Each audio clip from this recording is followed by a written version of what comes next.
ನಮಸ್ತೆ ಕರುನಾಡು. ಭರತ ಭೂಮಿಯಲ್ಲಿ ಬಂಗಾರವನ್ನು ಕಂಡ ಭರ್ಜರಿ ನಾಡು. 13 ಯುದ್ಧಗಳು ನಡೆದು ಇತಿಹಾಸದ ಪುಟಗಳಲ್ಲಿ ರಣರಂಗ ಮತ್ತು ಯುದ್ಧ ಕ್ಷೇತ್ರವೆಂದೇ ಹೆಸರುವಾಸಿಯಾದ ದೋಹಬ್. ದಾಸ ಸಾಹಿತ್ಯವನ್ನು ಧರೆಗೆ ಪರಿಚಯಿಸಿದ ರಾಜನೂರಿನ ಬಗ್ಗೆ ನಿಮಗೆ ಗೊತ್ತೇ?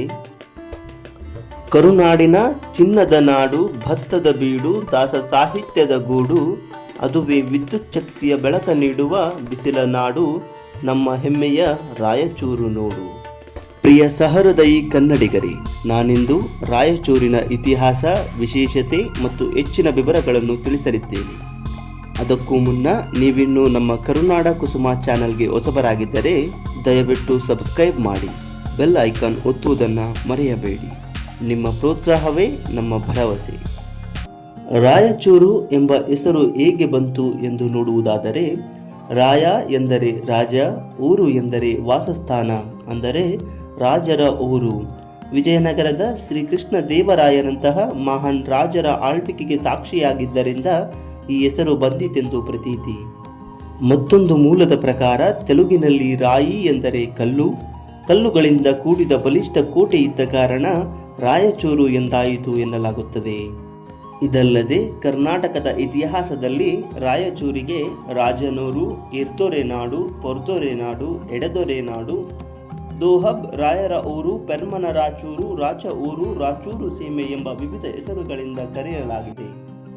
ಪೂರ್ವ ಶಿಲಾಯುಗದ ಕಲ್ಲಿನ ರೇಖಾಚಿತ್ರಗಳು, ಕೈಕೊಡಲಿಗಳು, ಕಡುಗತ್ತಿಗಳು, ನೂತನ ಶಿಲಾಯುಗ ಮತ್ತು ಬೃಹತ್ ಶಿಲಾಯುಗದ ಸಂಸ್ಕೃತಿಯ ಕುರುಹುಗಳು ರಾಯಚೂರಿನಲ್ಲಿ ದೊರೆತಿವೆ. ಹರಪ್ಪ ಮೊಹೆಂಜೊದಾರೊದಲ್ಲಿ ನಡೆದ ಪುರಾತತ್ವ ಭೂಶೋಧನೆಗಳಿಂದ ದೊರೆತಿರುವ ಚಿನ್ನವು ರಾಯಚೂರಿನ ಗಣಿಯಿಂದ ಆಮದು ಮಾಡಲಾಗಿದೆ ಮತ್ತು ರಾಯಚೂರಿನ ಚಿನ್ನದ ಗಣಿಯು ಸುಮಾರು 4000 ವರ್ಷಗಳ ಇತಿಹಾಸವನ್ನು ಹೊಂದಿದೆ ಎಂದು ಇತಿಹಾಸ ತಜ್ಞರು ತಿಳಿಸಿದ್ದಾರೆ. ದೇವನಾಂಪ್ರಿಯ ಪ್ರಿಯದರ್ಶಿ ಎಂಬ ಶಾಸನವು ರಾಯಚೂರಿನ ಮಸ್ಕಿಯಲ್ಲಿ ಕಂಡುಬಂದಿದ್ದು, ಇದು ಮಹಾನ್ ಮೌರ್ಯ ಚಕ್ರವರ್ತಿ ಅಶೋಕನಿಗೆ ಸಂಬಂಧಿಸಿದೆ. ರಾಯಚೂರು ಅಶೋಕನ ಆಡಳಿತದಲ್ಲಿತ್ತೆಂದು ಇತಿಹಾಸದಿಂದ ತಿಳಿದು ಬರುತ್ತದೆ. 2ನೇ ಶತಮಾನದಿಂದ 3ನೇ ಶತಮಾನದವರೆಗೆ ರಾಯಚೂರು ಶಾತವಾಹನರ ಆಡಳಿತದಲ್ಲಿತ್ತು. ನಂತರ 3ನೇ ಶತಮಾನದಿಂದ 4ನೇ ಶತಮಾನದವರೆಗೆ ವಕಟಕರ ಆಡಳಿತದಲ್ಲಿತ್ತು. ಹೀಗೆ ಕದಂಬರು, ಬಾದಾಮಿ ಚಾಲುಕ್ಯರು, ರಾಷ್ಟ್ರಕೂಟರು, ಚೋಳರು, ಕಲ್ಯಾಣ ಚಾಲುಕ್ಯರು, ಕಲಚೂರಿಗಳು, ಸೇವುಣಯಾದವರು ರಾಯಚೂರನ್ನು ಆಡಳಿತ ಪ್ರದೇಶವನ್ನಾಗಿಸಿಕೊಂಡಿದ್ದಾರೆ. 12ನೇ ಶತಮಾನದಲ್ಲಿ ಕಾಕತೀಯರ ಆಗಮನವಾಯಿತು.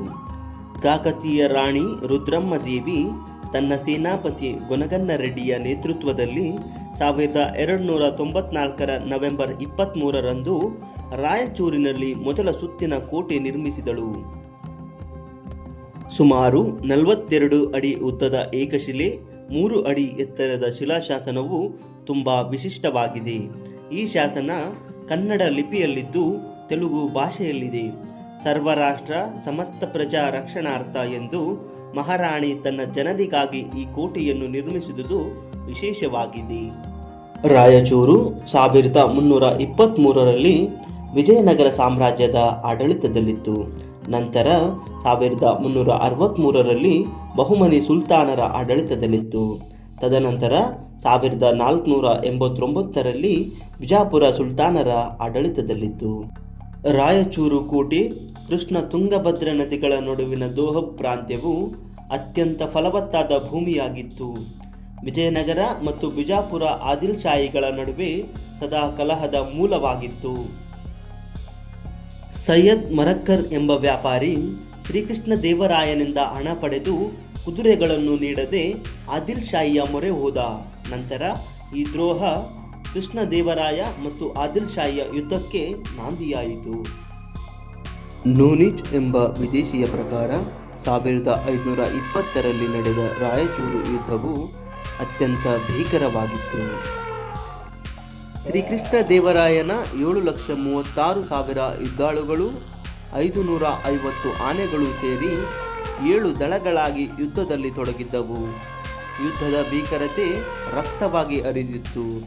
ಯುದ್ಧದ ಧೂಳು ಮುಗಿಲು ಮುಟ್ಟಿತ್ತು.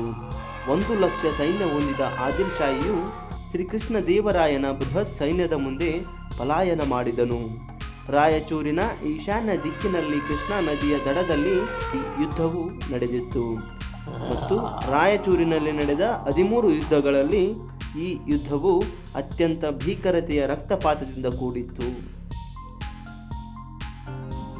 ಆಧುನಿಕ ಯುಗದಲ್ಲಿ ದಶಕಗಳಿಂದ ಕರ್ನಾಟಕದ ಪ್ರತಿ ಮನೆಗಳು, ಕಾರ್ಖಾನೆಗಳು, ಬೆಂಗಳೂರಿನ IT ಕಂಪನಿಗಳು, ಮೈಸೂರಿನ ಅರಮನೆ ಜಗಮಗಿಸುತ್ತವೆ ಎಂದರೆ ಅದರ ಹಿಂದಿನ ಶಕ್ತಿ ರಾಯಚೂರಿನ ಶಕ್ತಿನಗರದ ಶಾಖೋತ್ಪನ್ನ ವಿದ್ಯುತ್ ಕೇಂದ್ರವಾಗಿದೆ. ರಾಯಚೂರು ಕೃಷಿಯ ತವರೂರಾಗಿದ್ದು ಕರ್ನಾಟಕದಲ್ಲೇ ಅತಿ ಹೆಚ್ಚು ಅಕ್ಕಿಯನ್ನು ಬೆಳೆದು ಮನುಕುಲದ ಹಸಿವಿಗೆ ಅನ್ನವನ್ನು ನೀಡುವ ರೈತರ ಕಾರ್ಯ ಶ್ಲಾಘನೀಯ. ಒಂದು ಕಾಲದಲ್ಲಿ ದಕ್ಷಿಣ ಭಾರತದ ಕರ್ನಾಟಕದಲ್ಲಿರುವ ರಾಯಚೂರಿನ ಹತ್ತಿ ಮಾರುಕಟ್ಟೆಯು ಏಷ್ಯಾದಲ್ಲೇ 2ನೇ ಅತಿದೊಡ್ಡ ಹತ್ತಿ ಮಾರುಕಟ್ಟೆಯಾಗಿತ್ತು. ಕೋಲಾರದ ಚಿನ್ನದ ಗಣಿ ಮುಚ್ಚಿದ ನಂತರ ಇಂದು ಭಾರತದಲ್ಲಿ ವಾಣಿಜ್ಯ ಮಟ್ಟದಲ್ಲಿ ಚಿನ್ನವನ್ನು ಉತ್ಪಾದಿಸುತ್ತಿರುವ ಭಾರತದ ಏಕೈಕ ಪ್ರಸ್ತುತ ಸಕ್ರಿಯ ಚಿನ್ನದ ಗಣಿ ರಾಯಚೂರಿನ ಹಟ್ಟಿ ಚಿನ್ನದ ಗಣಿ. ಭಾರತದಲ್ಲಿ ಪ್ರಾಥಮಿಕವಾಗಿ ಚಿನ್ನವನ್ನು ಉತ್ಪಾದಿಸುವ ಏಕೈಕ ಸರ್ಕಾರಿ ಸ್ವಾಮ್ಯದ ಕಂಪನಿ ಎಂದರೆ ಅದು ರಾಯಚೂರು ಜಿಲ್ಲೆಯ ಲಿಂಗಸ್ಗೂರು ತಾಲೂಕಿನ ಹಟ್ಟಿ ಚಿನ್ನದ ಗಣಿ. ವರ್ಷಕ್ಕೆ ಸುಮಾರು 1600 ಕೆಜಿಯಿಂದ 1700 ಕೆಜಿ ಚಿನ್ನವನ್ನು ಉತ್ಪಾದಿಸುವ ಮೂಲಕ ರಾಯಚೂರು ರಾಜ್ಯದ ಬೊಕ್ಕಸಕ್ಕೆ ನೂರಾರು ಕೋಟಿ ರೂಪಾಯಿಗಳ ಆದಾಯವನ್ನು ತಂದುಕೊಡುತ್ತಿದೆ.